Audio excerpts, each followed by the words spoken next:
সংগঠন হিসেবে একটি রাজনৈতিক দলের সংগঠনের বিচার করার প্রভিশন আর্টিকেল 47-এ আছে বাংলাদেশের বর্তমান কনস্টিটিউশনে। যেহেতু এখনো কনস্টিটিউশন এটা জীবিত এবং এই কনস্টিটিউশন অনুসারে এই সরকার পরিচালিত হচ্ছে এবং শপথ নিয়েছে বৈধ সরকার হিসেবে, সুতরাং সেই সংগঠনের গণহত্যা এবং মানবতা বিরোধী অপরাধের জন্য, রাজনৈতিক সংগঠনের বিচারের জন্য আমরা তো এখনো পর্যন্ত তত বেশি সোচ্চার নই, কেউ তেমন উচ্চারণ করছে না।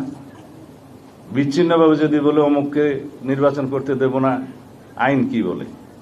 নির্বাচন কমিশন যদি তফসিল ঘোষণা করে সেই সময় পর্যন্ত যারা রেজিস্ট্রেশন বৈধ থাকবে তারা নির্বাচনে অংশগ্রহণ করতে পারবে, সেটা তো মাথায় রাখতে হবে। আপনারা শুনেছেন সংগঠন হিসেবে বিচারের জন্য আন্তর্জাতিক অপরাধ ট্রাইব্যুনালের আইনে এটি সংশোধনী আনার কথা ছিল, based on the constitutional provision 47 article, কিন্তু সেখান থেকে সরকার সরে গেলেন।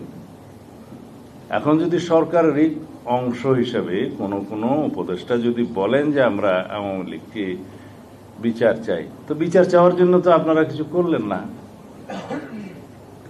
আর বিচার করার জন্য আমরা দাবি করছি, আপনারা দাবি করছেন, জনগণ দাবি করছে এই দেশে ফেসিবাদী শক্তি, গণতন্ত্র হত্যাকারী, গণহত্যাকারী, মানবতা বিরোধী অপরাধে যারা দায়ী সেই সংগঠনের বিচার হোক, বিচারের মাধ্যমে নির্ধারিত হোক, তাহলে জনগণ মেনে নেবে।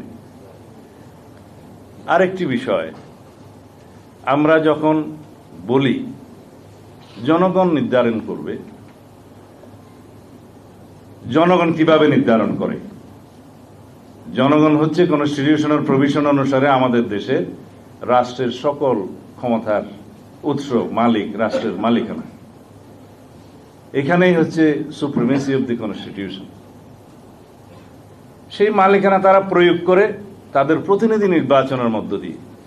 সার্বভৌম শক্তির প্রতিনিধিত্ব হয় নির্বাচিত প্রতিনিধির মাধ্যমে। তারা সার্বভৌম পার্লামেন্টে এসে, পার্লামেন্টের সার্বভৌমত্ব হয় ওই জনগণের প্রতিনিধির কারণে। সেখানে তারা সার্বভৌমত্বের কথা বলে এবং ওইটাই একমাত্র হাউস যেখানে যা কিছুই আপনি আলোচনা করেন আদালতে বিচার করা যায় না, মামলা দায়ের করা যায় না। এটা সার্বভৌমত্বের বহিঃপ্রকাশের জায়গা। সুতরাং জনগণ নির্ধারণ করবে তো সেই পার্লামেন্টের মধ্য দিয়ে, সেই সার্বভৌম জায়গার মধ্য দিয়ে। তো সেই সার্বভৌমত্বের প্রতিনিধিত্বের নির্বাচনের ব্যবস্থাটা আগে করুন, সেখানে সব আলোচনা হবে। সমস্ত সরকারের সমস্ত সংস্কার কমিশনের রিপোর্টগুলো, যে সমস্ত রিপোর্টগুলো ঐক্যমত হবে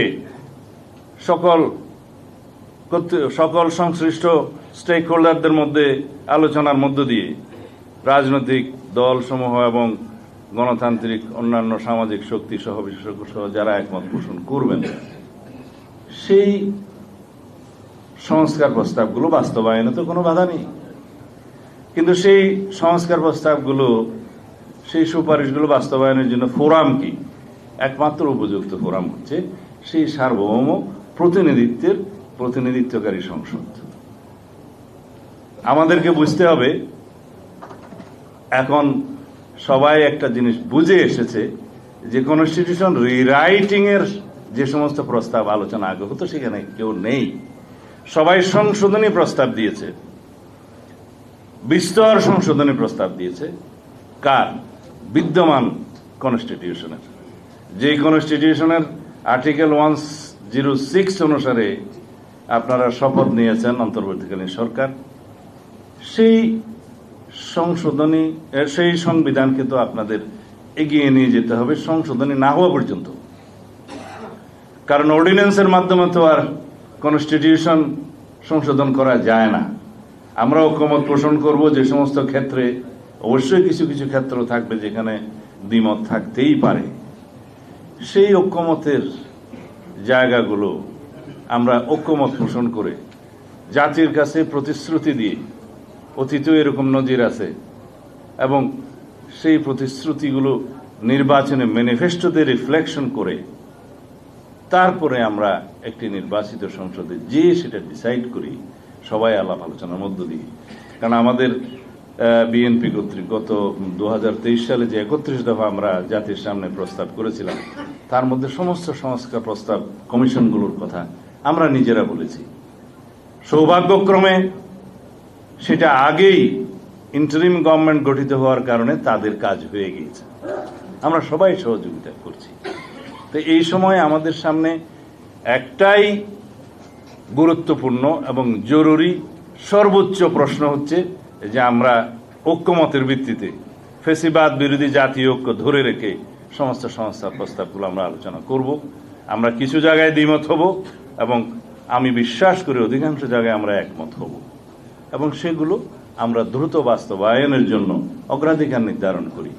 কিছু সংস্কার আমাদেরকে বাস্তবায়নের জন্য দীর্ঘমেয়াদে পরিকল্পনা করতে হবে, কিছু মধ্যমেয়াদে পরিকল্পনা করতে হবে, কিন্তু জাতীয় সংসদ নির্বাচনের জন্য স্বল্প মেয়াদী জরুরি অগ্রাধিকার ভিত্তিক সংস্কারগুলো আমরা নির্ধারণ করে তারপরে আমরা একটা সঠিক সময়ে নির্বাচনে যাই। যে নির্বাচনের সময়টা আমরা আমাদের দলের পক্ষ থেকে বলেছি জুলাই আগস্ট হচ্ছে একটি যৌক্তিক সময়, এবং আমি এটা সবাই এটা আবেগ থেকে বলেছি যে 5ই আগস্ট হতে পারে আপনাদের সেই উপযুক্ত সময়, কারণ নির্বাচন আয়োজন করতে গেলে কত সময় লাগবে আমরা জানি, কারণ আমরা অনেকবার সরকারে ছিলাম, অনেকবার বিরোধী দলে ছিলাম, এই নির্বাচনের প্রক্রিয়ার মধ্যে দিয়ে আছি বিগত 40-45 বছর যাব।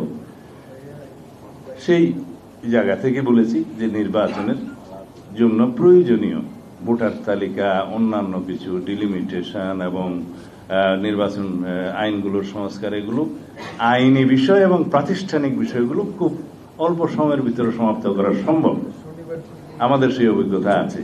সেই হিসাবে বলেছি যেই তারিখে ফ্যাসিবাদের পতন হয়েছে, যেই তারিখে দক্ষিণ এশিয়া এবং পৃথিবীর মধ্যে একটি উল্লেখযোগ্য স্মরণীয় গণ অভ্যুত্থান হয়েছে, যেই তারিখকে মানুষ মনের মধ্যে হৃদয়ে ধারণ করে সারা জাতি, সেই তারিখকে আরো স্মরণীয় করুন এবং নিজেরাও স্মরণীয় হয়ে থাকুন 5ই আগস্ট যদি পারেন। এটা আমার প্রস্তাব না, এটা বিভিন্ন জনের মধ্যে এটা আলোচনা হয়েছে, হয়তো প্রস্তাবটা আমি দিয়েছিলাম।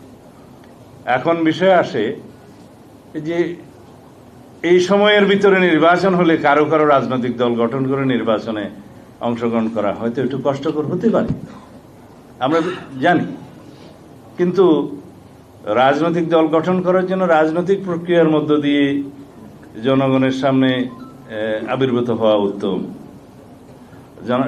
স্বাভাবিক রাজনৈতিক প্রক্রিয়ার মধ্য দিয়ে একটি গণতান্ত্রিক রাজনৈতিক দলের যদি আত্মপ্রকাশ হয়, সেটা আমরাও স্বাগত জানাবো, জনগণও স্বাগত জানাবে।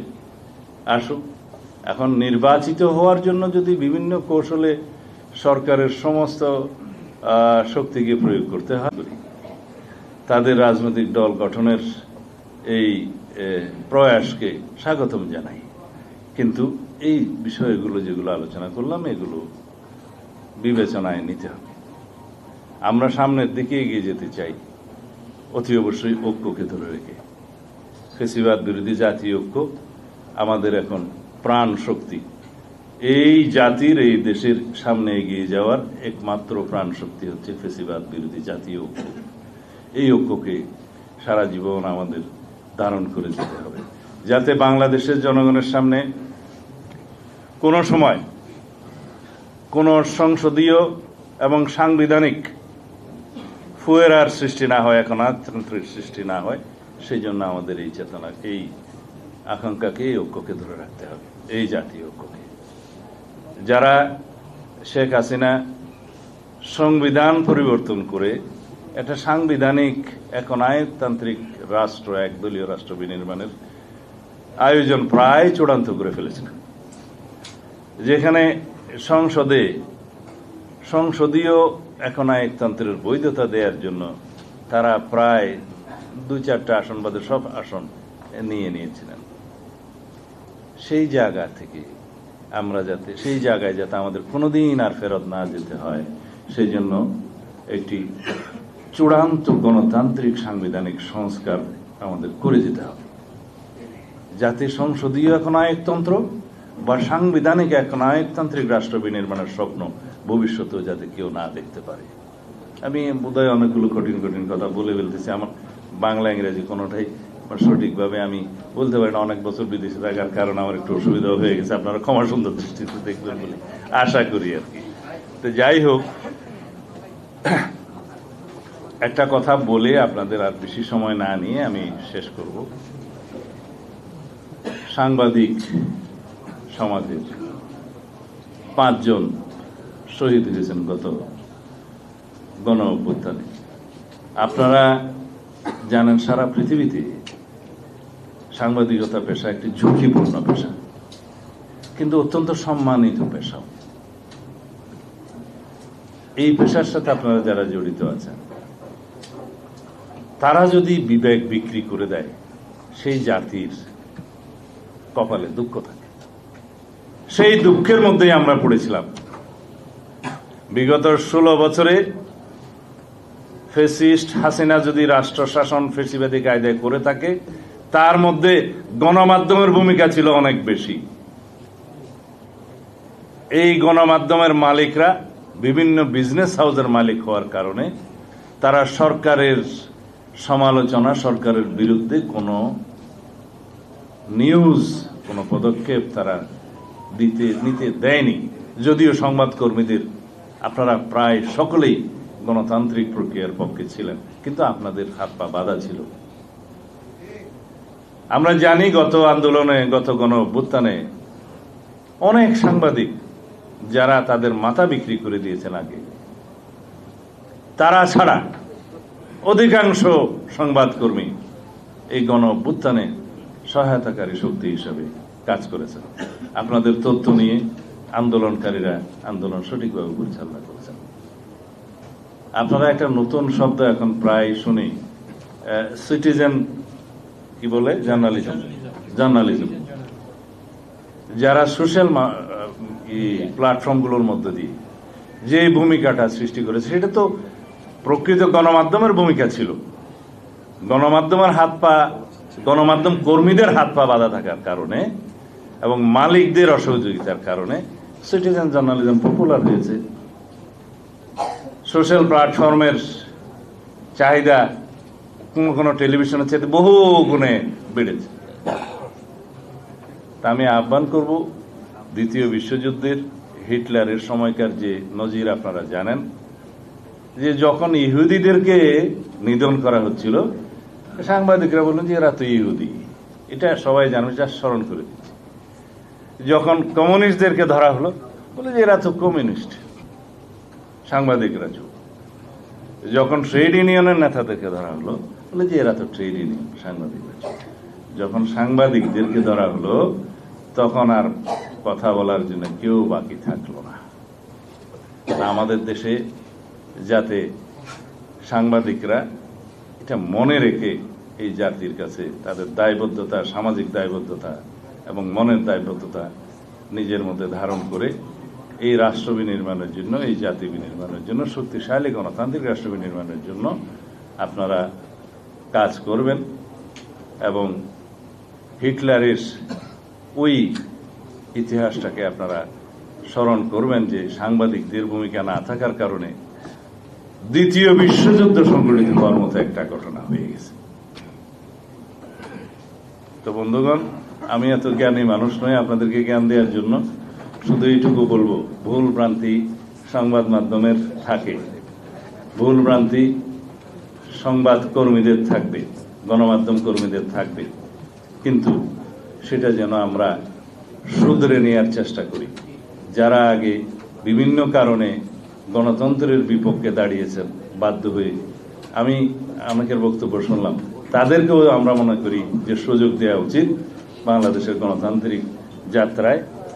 আমি আমার ভাইয়ের সাথে দ্বিমত পোষণ করি, বিভক্তি না রেখে তাদেরকেও সুযোগ দেওয়া উচিত যারা শুধরে যেতে চায়।